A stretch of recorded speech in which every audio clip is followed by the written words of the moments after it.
അടുത്ത 5 കൊല്ലം ആര് ഭരിക്കും? UDF ഭരിക്കുമോ അതോ LDFിൻ്റെ ഒരു തുടർഭരണം ഉണ്ടായിരിക്കുമോ എന്നൊക്കെ ഉള്ളൊരു ആകാംക്ഷയിലാണ് ആളുകൾ. അപ്പോൾ ഇപ്പോൾ ഏറ്റവും ലേറ്റസ്റ്റ് ആയിട്ടുള്ളൊരു ഇൻ്റലിജൻസ് റിപ്പോർട്ട് വന്നേക്കുന്നത് എന്താണെന്ന് വെച്ച് കഴിഞ്ഞാൽ 27 സീറ്റുകളിൽ കോൺഗ്രസിൻ്റെ ഒരു അട്ടിമറി വിജയം തന്നെ ഉണ്ടായിരിക്കുമെന്നാണ് ഇൻ്റലിജൻസ് റിപ്പോർട്ട് പുറത്തുവിടുന്നത്. അപ്പം 27 സീറ്റുകളിൽ കോൺഗ്രസിൻ്റെ ഒരു അട്ടിമറി തന്നെ ഉണ്ടായിരിക്കും. അപ്പം UDFിൻ്റെ ഒരു വമ്പിച്ച ഭൂരിപക്ഷത്തോടു കൂടിയുള്ളൊരു വിജയം ഉണ്ടായിരിക്കുമെന്നാണ് ഇൻ്റലിജൻസ് റിപ്പോർട്ട് വന്നേക്കുന്നത്. അപ്പോൾ അതിനെ പറ്റിയിട്ടുള്ളൊരു വീഡിയോ ആണ്. അപ്പം വീഡിയോ ആദ്യമായിട്ട് കാണുന്നവരാണെങ്കിൽ ഉറപ്പായിട്ട് ചാനൽ സബ്സ്ക്രൈബ് ചെയ്ത് വയ്ക്കുക. അതുപോലെ നിങ്ങളുടെ അഭിപ്രായം ഒന്ന് കമൻറ്റ് ചെയ്യണേ. ആര് അധികാരത്തിൽ വരണം? UDF വരണോ അതോ LDF വരണോ? LDFിൻ്റെ കഴിഞ്ഞൊരു 10 കൊല്ലത്തെ ഭരണം എങ്ങനെ ഉണ്ടായിരുന്നു? നല്ലൊരു ഭരണമാണെങ്കിൽ നല്ല ഭരണമാണോ അതോ മോശം ഭരണമായിരുന്നോ? നല്ല ഭരണമാണെങ്കിൽ നല്ല ഭരണമാണെന്ന് ജനങ്ങൾക്ക് തോന്നുന്നെങ്കിൽ LDF അധികാരത്തിൽ വരട്ടെ. അതാ ഒരു ഭരണമാറ്റം വേണമെന്ന് തോന്നുന്നുണ്ടെങ്കിൽ, ജനങ്ങൾക്ക് തോന്നുന്നുണ്ടെങ്കിൽ UDF അധികാരത്തിൽ വരട്ടെ എന്ന് എനിക്ക് പറയാനുള്ളത്. അപ്പോൾ എന്തായാലും നിങ്ങളുടെ അഭിപ്രായം ഒന്ന് കമൻറ്റ് ചെയ്യണേ. അപ്പം 27 സീറ്റുകളിൽ കോൺഗ്രസ് അട്ടിമറി നടന്നിട്ടുണ്ടെന്നാണ് ഇൻ്റലിജൻസ് റിപ്പോർട്ടിൽ പറയുന്നത്. 2021 കണക്ക് നോക്കുവാണെങ്കിൽ കോൺഗ്രസിന് നിലവിൽ 22 സിറ്റിംഗ് സീറ്റുകളാണുള്ളത്. ഈ 22 സീറ്റുകളും കോൺഗ്രസിന് ഇത്തവണയും നിലനിർത്തുമെന്ന കാര്യത്തിൽ അവരുടെ രാഷ്ട്രീയ എതിരാളികൾക്ക് പോലും വലിയ തർക്കത്തിലാണ്. ഒരു തർക്കമില്ല. പക്ഷേ ഇവിടുത്തെ യഥാർത്ഥ കളി നടക്കുന്നത് മറ്റൊരു പോയിന്റിലാണ്. കോൺഗ്രസ് അധികമായി എത്ര സീറ്റുകൾ പിടിച്ചെടുക്കും? കണക്കുകൾ നോക്കുവാണെങ്കിൽ ഒരു കാര്യം വ്യക്തമാവുന്നതാണ്. UDFന് ഭരണം ഉറപ്പിക്കണമെങ്കിൽ കോൺഗ്രസ് ചുരുങ്ങിയത് 45 സീറ്റുകളിലെങ്കിലും വിജയിച്ചിരിക്കണം. എങ്കിൽ മാത്രമേ കേരളത്തിൻ്റെ ഒരു ഭരണചക്രം ചിത്തിരിക്കാൻ അവർക്ക് സാധിക്കത്തുള്ളൂ. മറുഭാഗത്ത് നോക്കുവാണെങ്കിൽ സിറ്റിംഗ് MLAയുടെ നല്ല പ്രകടനങ്ങൾ വോട്ടായി മാറുമെന്നും അതുവഴി കോൺഗ്രസിൻ്റെ വിജയത്തിളക്കം കുറയ്ക്കാം എന്നൊക്കെ CPM വിശ്വസിക്കുന്നുണ്ട്. ഈ ഒരു ആത്മവിശ്വാസത്തിലാണ് അവർ ഇപ്പോഴും ഭരണ തുടർച്ച പ്രതീക്ഷിച്ചുകൊണ്ടിരിക്കുന്നത്. എന്നാൽ CPMൻ്റെ ഈ ഒരു കണക്കുകൂട്ടലുകൾ പാടെ തെറ്റാണെന്ന് തെളിയിക്കുന്ന വിവരങ്ങളാണ് ഇപ്പോൾ പുറത്തോട്ട് വന്നുകൊണ്ടിരിക്കുന്നത് ഇൻ്റലിജൻസ് റിപ്പോർട്ടിലൂടെ. അപ്പം ഇവിടെ പുറത്തു വന്ന ഇൻ്റലിജൻസ് റിപ്പോർട്ടിൽ സൂചിപ്പിക്കുന്നത് ഭരണപക്ഷത്തിൻ്റെ പ്രതീക്ഷകൾക്ക് വിരുദ്ധമായ ഫലമാണ് ഉണ്ടാകുമെന്നാണ് വിലയിരുത്തുന്നത്. കോൺഗ്രസ് സ്ഥാനാർത്ഥികൾ ഏകദേശം 27 സീറ്റുകളിലാണ് വിജയം ഉറപ്പിക്കുന്നതെന്ന് അറിയാൻ സാധിക്കുന്നത്. നിലവിലുള്ള സിറ്റിംഗ് സീറ്റുകൾക്ക് പുറമെയാണ് ഈ 27 സീറ്റുകളിൽ കൂടി കോൺഗ്രസ് വ്യക്തമായ ആധിപത്യം സ്ഥാപിച്ചിരിക്കുന്നതെന്നാണ് വിലയിരുത്തുന്നത്. ഇത് കേവലം 27 സീറ്റുകളിൽ മാത്രം ഒതുങ്ങുന്നില്ല എന്നും അവർ ഇൻ്റലിജൻസ് റിപ്പോർട്ടിലൂടെ പറയുന്നു. ഈ 27 സീറ്റുകൾക്ക് പുറമെ 15 സീറ്റുകൾ കൂടി കോൺഗ്രസ് സ്ഥാനാർത്ഥികൾ ഇടതു മുന്നണിക്ക് ശക്തമായ ഒരു വെല്ലുവിളി ഉയർത്തുന്നുണ്ടെന്നും പറയുന്നുണ്ട്. അപ്പം ഇന്ന് വരെ കേരള ചരിത്രത്തിൽ ഏറ്റവും മികച്ചതായിട്ടുള്ളൊരു ഇലക്ഷൻ പെർഫോമൻസ് ആയിരിക്കും ഇവിടെ കാണാൻ സാധിക്കുന്നതെന്നും പറയുന്നുണ്ട്. അപ്പം ഈ ഇൻ്റലിജൻസ് റിപ്പോർട്ട് കൃത്യമായിട്ടുള്ളൊരു സൂചന ആണെന്നൊക്കെ പറയുന്നുണ്ട്. ആദ്യം കാസർഗോഡ് ജില്ലയിൽ നിന്ന് തുടങ്ങാം. അപ്പോൾ കാസർഗോഡ് എന്ന് പറയുമ്പോൾ തന്നെ നമുക്കറിയാം ഇടതുമുന്നണിയുടെ ഏറ്റവും വലിയൊരു ഉരുക്ക് കോട്ടകളിലൊന്നാണ് തൃക്കരിപ്പൂർ മണ്ഡലം. ഇത്തവണ അവിടെ കാര്യങ്ങൾ മാറി മറിയുകയാണ്. യുവ നേതാവായ സന്ദീപ് വാര്യരെയാണ് അവിടെ സ്ഥാനാർത്ഥിയായിട്ട് കോൺഗ്രസ് കളത്തിലിറക്കിയിരിക്കുന്നത്. സന്ദീപ് വാര്യർ ഗോദയിലേക്ക് ഇറങ്ങിയതോടെ കോൺഗ്രസിൻ്റെയും മുസ്ലിം ലീഗിൻ്റെയും പ്രവർത്തകർക്കിടയിൽ വല്ലാത്തൊരു ആവേശം തന്നെയാണ് അവിടെ ഉണ്ടായിരിക്കുന്നത്.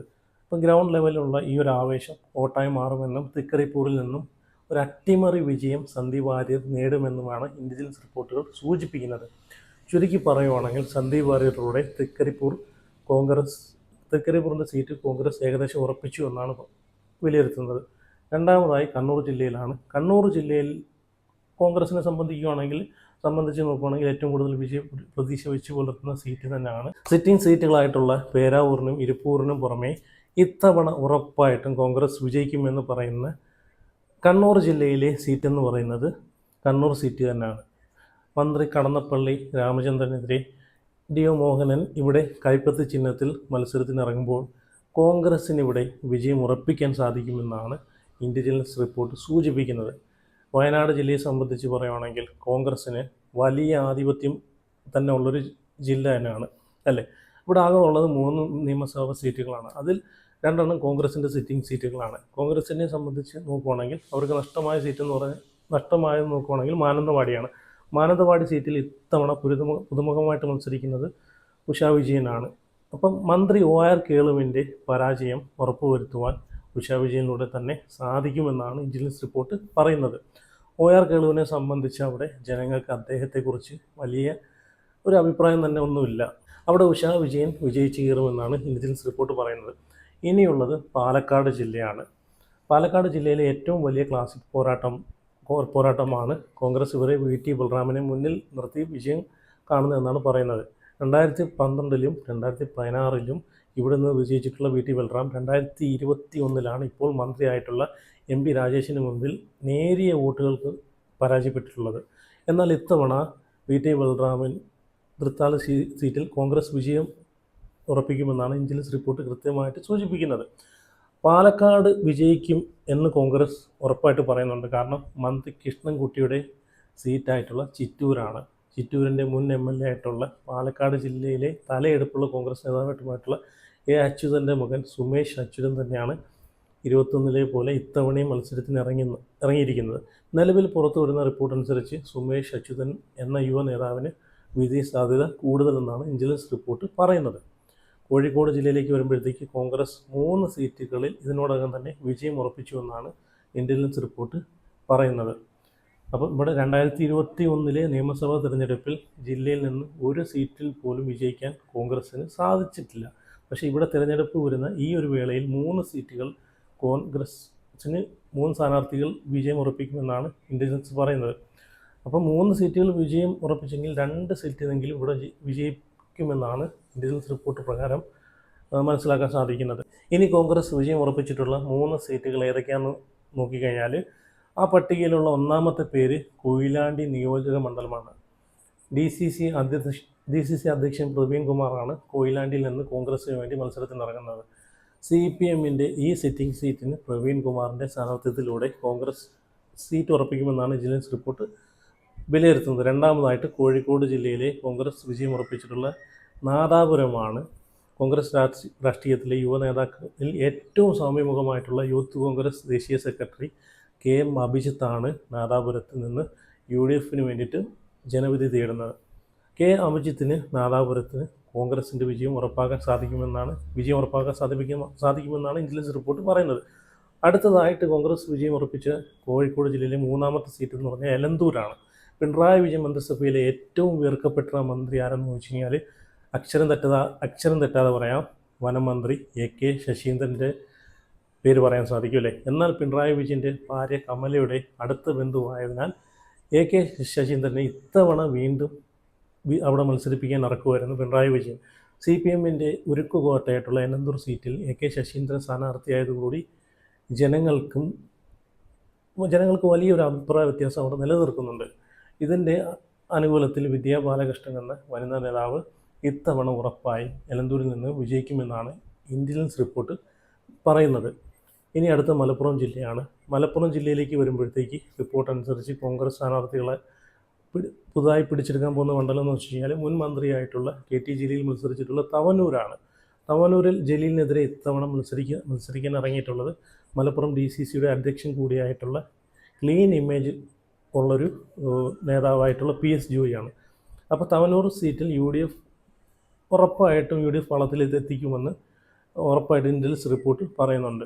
അടുത്തതായി തൃശ്ശൂർ ജില്ലയാണ്. തൃശ്ശൂർ ജില്ലയിൽ 2021-ലെ തിരഞ്ഞെടുപ്പിൽ കോൺഗ്രസ് ഒരു സീറ്റിൽ മാത്രമാണ് വിജയിച്ചിട്ടുള്ളത്.